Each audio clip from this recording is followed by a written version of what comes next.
العملية عندهم ليست إلا شيخ قبيلة في كل حتة.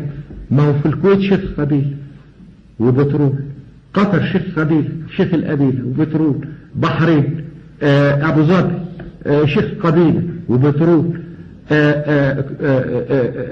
ما معنى أن عامل دول كدول ويتجرأوا على مصر هذا التجرؤ في الوقت اللي زي ما انتم عارفين كلكم في يوم من الأيام كان بيروح للكويت المدرس والكراسة والقلم والاستيك، ولا بتدفعش الكويت قبل ما يلاقوا البترول ايام ما كانوا صيادين لولي. كان بيروح المدرس بكل الأدوات ولا ياخدش مليم من الحكومة الكويتية ويعلمهم ويرجع. شوفوا كل شيء لا أخلاقي مستحل عند البدو العرب دول، وما كنتش عارف أنا أن ربنا سبحانه وتعالى قايل لنا عليه. ده بدو وخلق البدو معروف، الغدر والخيانة ولا يحترم إلا القوة. هو كده.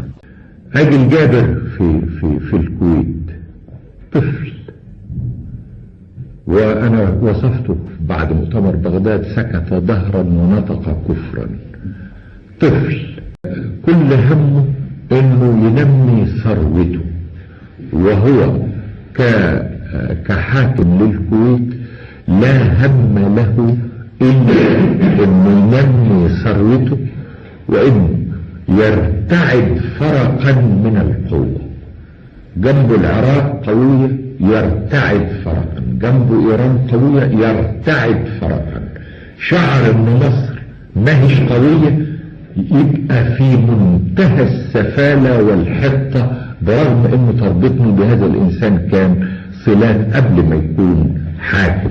ارجوكم ان تبحثوا انه امام ما نال مصر وهي الوحيدة اللي لها فضل على كل كلب من دول، امام ما حصل من تطاول فلا مجال لان نعاملهم كدول.